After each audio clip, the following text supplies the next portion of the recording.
आज हम पहुंचे हैं राष्ट्रीय कृषि उच्चतर प्रसंस्करण संस्थान नामकुम रांची में, जहां 2 दिवसीय किसान मेला लगा हुआ है। यहां माननीय कृषि मंत्री श्रीमती शिल्पी नेहा तिर्की जी भी आ रही हैं और यहां किसानों को लेकर के काफ़ी ज़्यादा उत्साह का माहौल है। तो आइए बातचीत करेंगे यहां के किसानों से, अलग अलग केंद्रों से आए हुए वैज्ञानिकों से, साथ ही साथ जितने भी माननीय विशिष्ट अतिथिगण यहाँ पे आए हुए हैं उनसे भी बातचीत करेंगे और ये समझने का प्रयास करेंगे कि इस तरह के आयोजन से किसानों को कैसे लाभ होता है और क्या क्या लाभ होता है। तो इस कार्यक्रम में स्वागत करते हैं हमारे मेहमानों का। नामकुम स्थित राष्ट्रीय कृषि उच्च स्तर प्रसंस्करण संस्थान में 20 और 21 फरवरी को 2 दिवसीय किसान मेला सह कृषि प्रदर्शनी 2025 का आयोजन किया गया। कार्यक्रम का उद्घाटन राज्य के कृषि पशुपालन एवं सहकारिता मंत्री शिल्पी नेहा तिर्की ने किया। मौके पर कृषि मंत्री ने अपने संबोधन में कहा कि कृषि क्षेत्र को उन्नत बनाने के लिए राज्य सरकार प्रतिबद्ध है। उन्होंने कहा कि किसानों का साथ जरूरी है, साथ ही बदलते मौसम, पर्यावरण, मिट्टी, बाजार की बदलती व्यवस्था के साथ किसानों को भी बदलने की जरूरत है। आज यहाँ पे ICR निशा के द्वारा जो मेला आयोजित किया गया है, आप अपने इर्द गिर्द में देखेंगे तो विभिन्न स्टॉल्स को लगाए गए हैं और मैं इतनी इच्छुक थी सभी स्टॉल्स में जाने के लिए और सभी चीज़ों का जानकारी लेने के लिए, क्योंकि इतने सारे नए चीज़ें हैं जानने और सीखने के लिए और प्रत्येक दिन चीज़ें हमारे इर्द गिर्द में बदल रही हैं। जो मनुष्य, मुझे लगता है, ये बदलते हुए समय को वो समझेगा और अपने आप को उसी अनुसार ढालने का कोशिश करेगा, वही मनुष्य और वही समाज आने वाले समय में विकास कर सकता है। उन्होंने कहा कि सरकारी संस्था व सरकार का किसानों के साथ तालमेल जरूरी है, तभी किसान समृद्ध व राज्य का विकास होगा। उन्होंने कृषि उत्पादक संगठन के गठन और सहकारिता से रजिस्टर कराने पर जोर दिया। उन्होंने कहा कि राज्य के किसान आधुनिक कृषि तकनीकों को अपनाएं और अपनी आय में वृद्धि करें। आज जरूरत है किसानों को, जब हम व्यावसायिक रूप से काम करने का बात करते हैं तो किसानों को जरूरत है कि आप FPOs बना के काम करें, फार्मर प्रोड्यूसर ऑर्गेनाइजेशन। मैं इसको एक साधारण उदाहरण के साथ आपको बतलाना चाहूंगी। हम अपने 1 एकड़ जमीन में मिर्चा उगाते हैं। 1 एकड़ जमीन में मिर्चा अगर हम उगाए तो कितना केजी हमको या कितना क्विंटल मिर्चा हो सकता है, कोई बताएंगे? 25 से 30 क्विंटल। बहुत अच्छी बात। और आपके इर्द गिर्द में जितने 25-30 किसान हैं जिनका खेत सता हुआ है, अगर आप लोग एकजुट हो जाइएगा तो 25 गुना 30 कितना क्विंटल? 750 क्विंटल आप मिर्चा उगाएंगे। और आपका जो बार्गेनिंग पावर रहेगा और उस समूह का FPO का जो बार्गेनिंग पावर होगा, आप जिस रेट में बोलेंगे व्यापारी को उसी रेट में खरीदना होगा। ये ताकत है FPO का। हम लोगों के राज्य में मार्जिनलाइज छोटे किसान ज़्यादा है। अधिक से अधिक हमारे पास 1 एकड़ जमीन या 1 एकड़ से कम ही जमीन है। हम लोग व्यवसाय के रूप में वहाँ काम नहीं कर सकते हैं। व्यवसाय की तरह अगर हम लोगों को खेती बाड़ी को देखना है तो पहले तो FPOs के संगठन के द्वारा ही आपको काम करना होगा। और ये इसीलिए भी मैं जोर दे रही हूँ कि आज के दिन में आप देखेंगे तो हम लोगों का पूरे देश भर में जितना भी कृषि उत्पाद होता है उसका मात्र 8% उत्पाद में हम लोग वैल्यू एडिशन कर पाते हैं। मूल्य का संवर्धन हम लोग मात्र 8% में कर पाते हैं। इसीलिए सरकार, हमारी सरकार को और इन संस्थाओं को तालमेल बनाने की जरूरत है, तभी हम लोग किसानों को मार्केट उपलब्ध करा पाएंगे। किसान उगा सकते हैं मगर उसको और आकर्षित बनाने के लिए, मार्केट में जगह दिलाने के लिए आपको उतना दिमाग, उतना ज्ञान, उतना इंफ्रास्ट्रक्चर, उतना पैसे का आवश्यकता पड़ेगा जो शायद किसानों के पास नहीं है। मगर किसान जब संगठन बना लेंगे, सोसाइटीज बनेंगे, FPOs बनेंगे, तो उनमें वो ताकत भी रहेगा और सरकार के तरफ से ग्रांट पैसा भी आपको मिलेगा। हम लोगों ने हाल ही के दिनों में गोड्डा और लोहरदगा के सोसाइटीज को 15 लाख रुपया ग्रांट दिया। दीदियां जुड़ के उसमें काम कर रही हैं। इसीलिए मैं किसानों को कहूंगी कि अकेले चना फोड़ने के बजाय आप लोग संयुक्त रूप में FPOs बना के काम करने का काम करें और सहकारिता से इन एफपीओज को रजिस्टर्ड भी कराएं। मंत्री ने शहद प्रसंस्करण एवं मधुमक्खी उत्पाद विकास केंद्र का उद्घाटन किया और चंदन वाटिका में पौधारोपण कर पर्यावरण संरक्षण का संदेश दिया।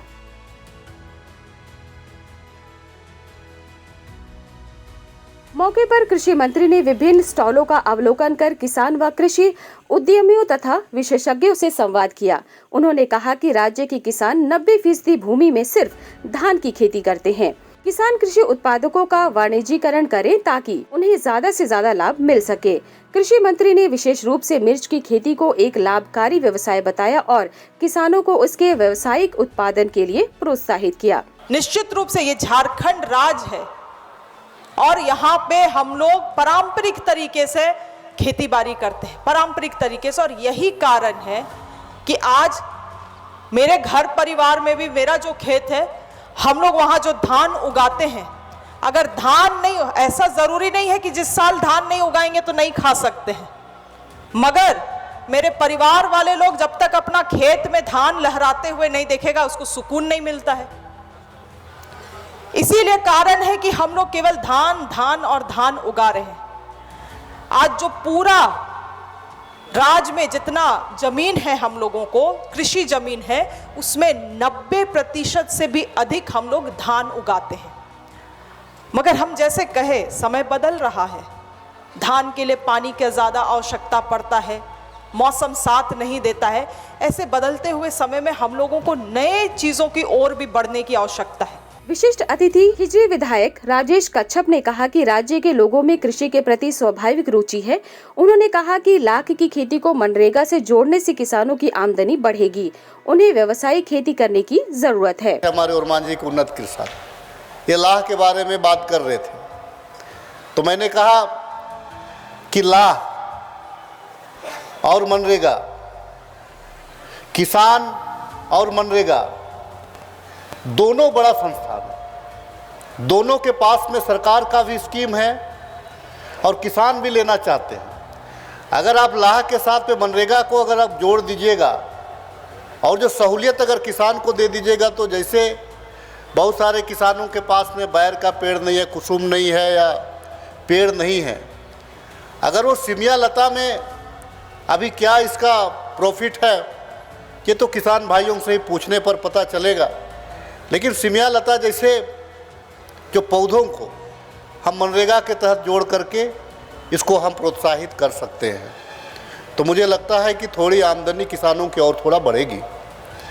दूसरा चीज़ है, जैसे मैंने कहा कि भाई मेरी माँ, हम कभी जो है कि देखिए हम नॉन वेजिटेरियन हैं, तो मेरी माँ कभी भी हमको खिलाती है तो घरे का मुर्गी खिलाती है, इसीलिए कि वो उतना अपना ज़रूरत के आधार से वो पालती हैं।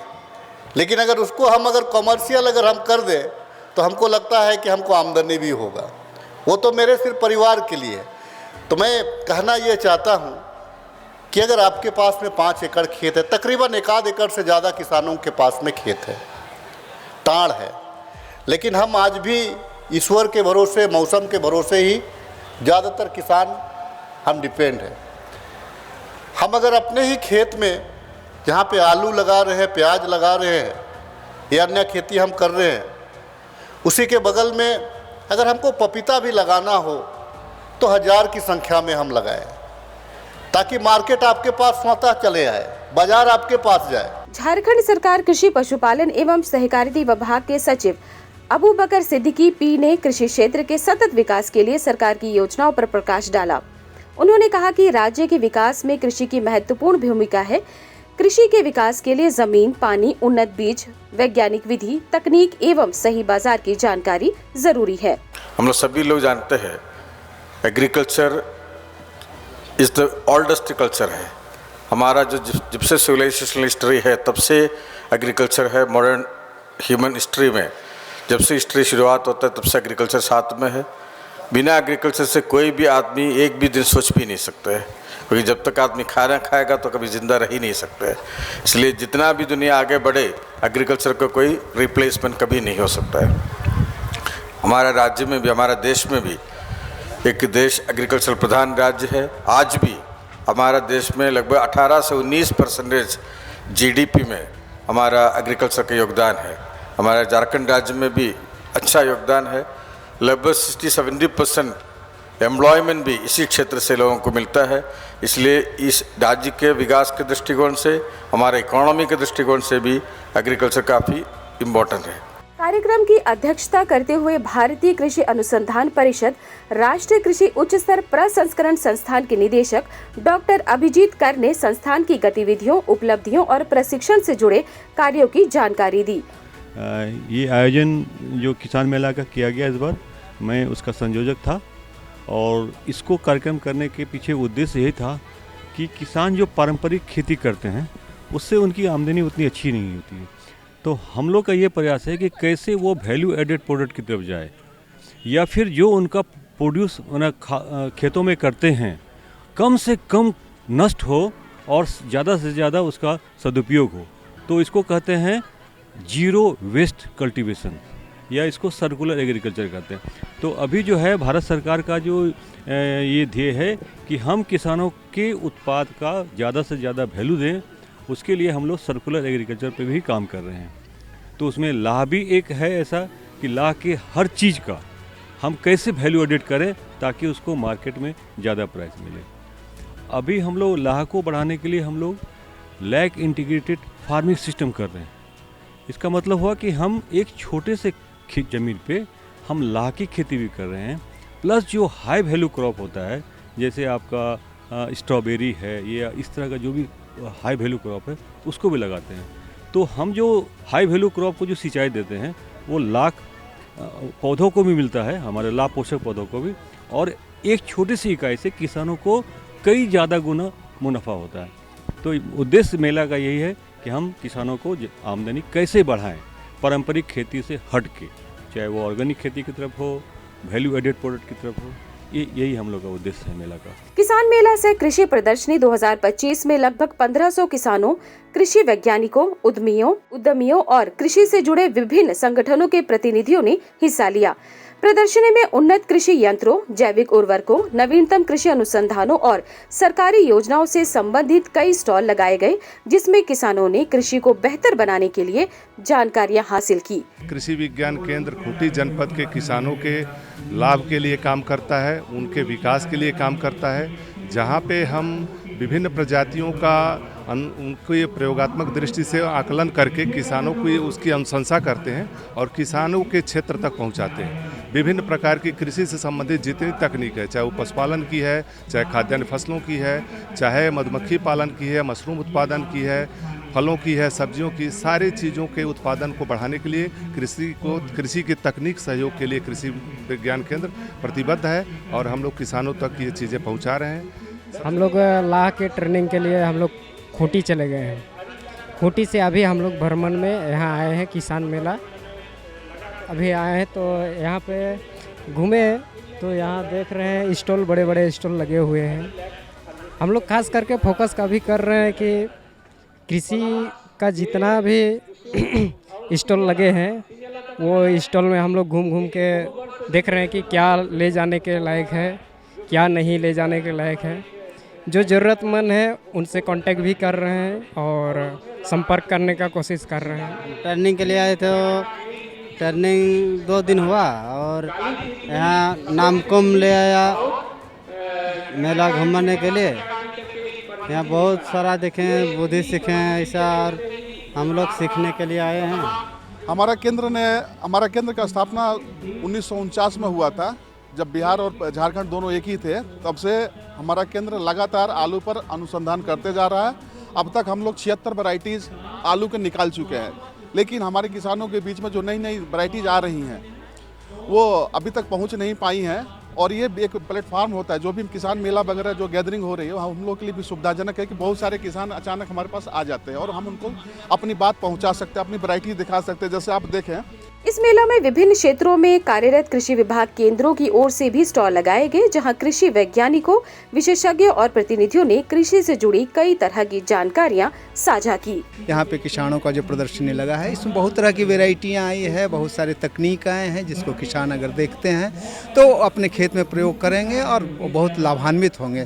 जैसे आप अगर इधर देखेंगे तो कृषि प्रणाली का अनुसंधान केंद्र प्लांडू से भी बहुत सारी वेराइटी आई है, जिसमें मटर की एक अच्छी वेराइटी है स्वर्ण तृप्ति, जो सलाद मटर के नाम से जाना जाता है और उसको डायरेक्ट किसान खाता है, तो वो भी एक अच्छी तकनीक है जिसको किसान लगाए। उसके अलावा जो है स्वर्ण अमर जो है काफ़ी मीठा जो है मटर की एक वैरायटी है, इसको भी किसान अगर अपने खेत में लगाते हैं तो ज़्यादा से ज़्यादा लाभान्वित हो सकते हैं। आज हम लोग जो स्टॉल जो लगाए हैं बिरसा कृषि विश्वविद्यालय की ओर से, ये हमारा एक प्रचार के माध्यम से एक स्टॉल लगाया गया है, जिसमें फसल के जो बीज हैं उसको हम किसानों के बीच में लाना चाहते हैं, क्योंकि ये किसान आधारित बीज अगर उपलब्ध नहीं होगा तो किसान अपने खेत में उपज नहीं करा पाता है, तो उसको हम लोग उपलब्ध कराने के मद्देनज़र रखते हुए बीज हम लोग उपलब्ध करा रहे हैं। और उसके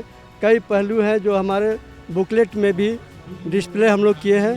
किसान भाई जो आते हैं उनको हम लोग देते हैं। और हमारे सामने जो है तो मेरे पास लगभग 200 वैरायटी के हमारे कैंपस में फॉरेस्ट्री स्पीसीज है, जो बड़े बड़े मैंने परिपक्व अवस्था में है। उसका मेजर कारण है कि जो भी स्टेक होल्डर या स्टूडेंट आते हैं उसको जंगल जाने के पहले ये पता चल जाए कि हमारे जो झारखंड का जो जंगल है उसमें तो हर्ब, श्रब और ट्री मिला के लगभग 1000 से ज़्यादा स्पेसीज है, लेकिन हमारे संस्थान में केवल ट्री स्पेसीज भी लगभग 200 के आसपास है। मेले में विभिन्न संस्थानों के निदेशकों, वैज्ञानिकों और विशेषज्ञों ने भी विचार व्यक्त किए। Central rice research institute Cuttack का एक अंग है और उपराव भूमि के लिए भी स्पेशली काम करता है। उपराव भूमि हालांकि अभी लगभग ख़त्म होने को है, लेकिन अभी हम लोग जो वर्षाश्री जो भी ज़मीन है उसी के लिए उपयुक्त जो वैरायटी का हम लोग डेवलप करते हैं।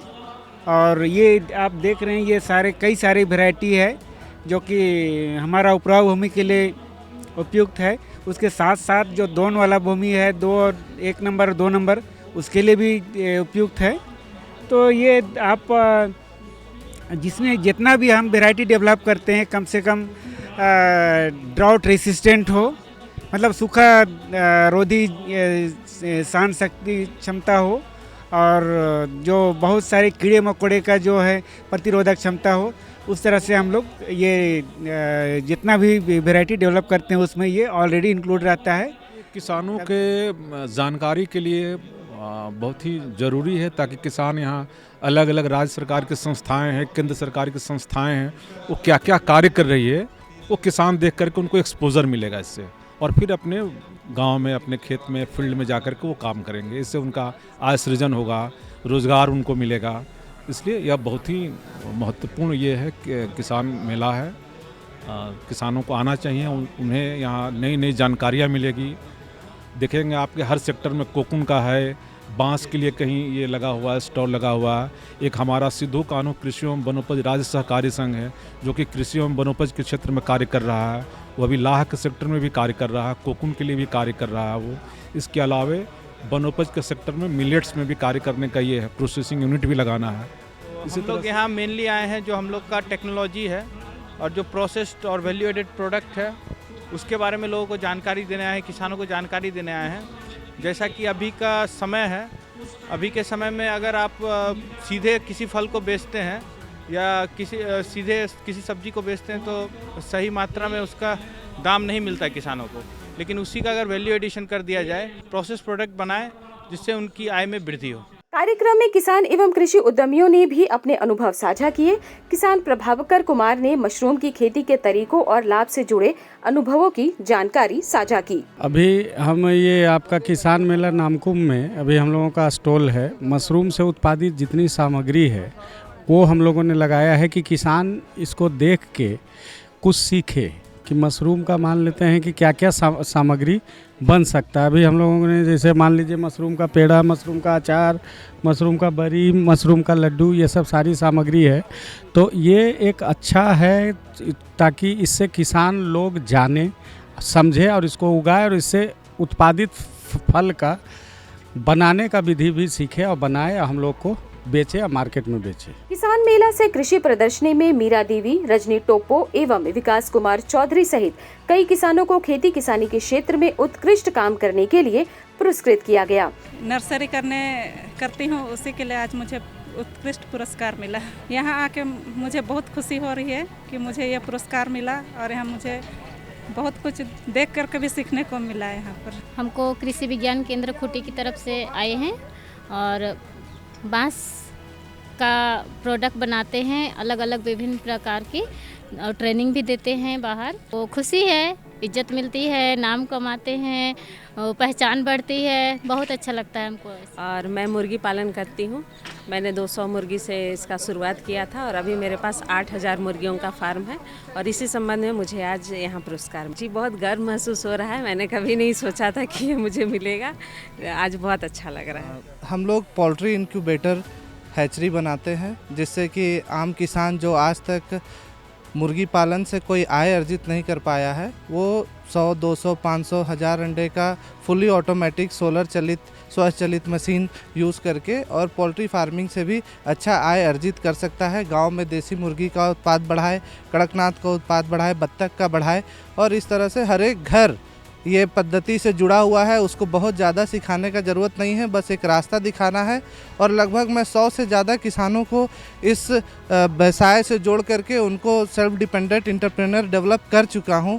इसी तरह मैं लगा हुआ हूँ और कितने किसानों को सेल्फ डिपेंडेंट एंटरप्रेन्योर बना सकूँ। समापन समारोह में बतौर मुख्य अतिथि पद्मश्री एवं विकास भारती बिशुनपुर गुमला अशोक भगत ने खेती किसानी के विभिन्न आयामों पर प्रकाश डाला। उन्होंने कहा कि राज्य में मोटे अनाज, फल और मशरूम उत्पादन की असीम संभावनाएं हैं। किसान इकट्ठे होते हैं, अपने अपने उत्पादों को एग्जिबिट करते हैं, एक दूसरे से सीखते हैं और वो टेक्नोलॉजी अपनाते हैं, उनको प्रोत्साहन मिलता है। किसान अधिक उत्पादन कर सकें और वैकल्पिक जो खेती के अलावा भी ऐसा इंस्टीट्यूट का उद्देश्य है सेकेंडरी एग्रीकल्चर, उस पर जोर देते इसमें ताकि उनके घर में पैसा आ सके, पैसा किसान के घर में अधिक से अधिक आए, ऐसे सारे उपाय करने पड़ेंगे। मौके पर समापन समारोह में उपस्थित वन उत्पादकता संस्थान रांची के निदेशक डॉक्टर अनित पांडे और केंद्रीय तसर अनुसंधान एवं प्रशिक्षण संस्थान के निदेशक डॉक्टर NB चौधरी ने भी अपने विचार व्यक्त किए। विज्ञान के क्षेत्र में जब व्यक्ति आता है तो सबसे पहले उसके दिमाग में एक बात होती है कि एक साइंस का, एक विज्ञान का भी अपना एक ग्लैमर होता है, तो उस ग्लैमर से आकृष्ट होते हैं और रहस्यों की खोज में और इस तरह की भावना लेकर के हम लोग सेवा में आते हैं।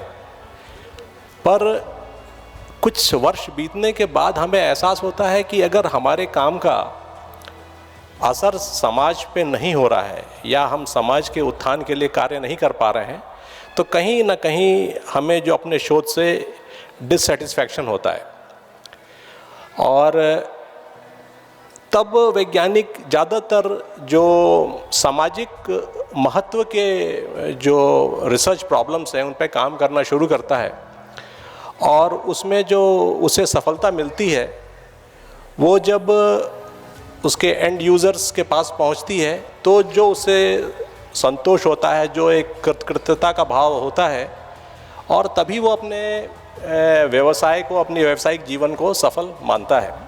आज हम लोग इधर एक स्टॉल रखा गया है, हमारा पूरा साइल से सिल्क तक, ककून तक और कीड़ों से कपड़े तक पूरा हम लोग प्रदर्शनी करेंगे किसानों के लिए। जो किसान कर रहा है हमारा संस्थान से जो विकसित तकनीकी है उसको प्रदर्शन करेंगे। अभी हम लोग किसी कोई क्लैरिफिकेशन भी दे सकता है। पूरा हमारा देश में तसर केवल पूरा विश्व में तसर केवल भारत में ही 10 राज्य में होता है। इंडिया का टोटल प्रोडक्शन है 1600 मेट्रिक टन है एनुअली। अभी उसमें 1600 मेट्रिक टन में 1200 मेट्रिक टन हमारा केवल झारखंड से ही होता है। लगभग 70% देश का उत्पादन तसार उत्पादन का भागीदारी है झारखंड। कृषि और कृषिगत कार्यों से जुड़े लोगों को सम्मान, समृद्धि, सहयोग और जानकारियों की विशाल जमीन प्रदान करने एवं इसे एक अर्थपूर्ण दृष्टि देते हुए 2 दिवसीय किसान मेला से कृषि प्रदर्शनी का समापन हो गया। तो देखा आपने कि ये 2 दिवसीय किसान मेला का समापन हुआ है और आपने ये भी देखा कि यहाँ के जो किसान हैं वो कितने ज़्यादा उत्साह में थे। उन्होंने बताया कि इस तरह के मेला के आयोजन से उन्हें कई चीज़ें सीखने को मिलती है। कई सारे वैज्ञानिक भी यहाँ आए हुए थे और हमारी जो विशिष्ट अतिथिगण हैं वो भी आए हुए थे, जैसे नेहा शिल्पी तिर्की जी आई हुई थी। उन्होंने भी किसानों के हित में बहुत सारी बातें कही हैं। तो आशा करते हैं कि हमारे देश का जो किसान है वो इस तरह के आयोजन से लाभ लेगा और अपनी कृषि में उन्नत पाएगा और हमारा देश भी एक सशक्त राष्ट्र बनेगा। नमस्कार, जोहार।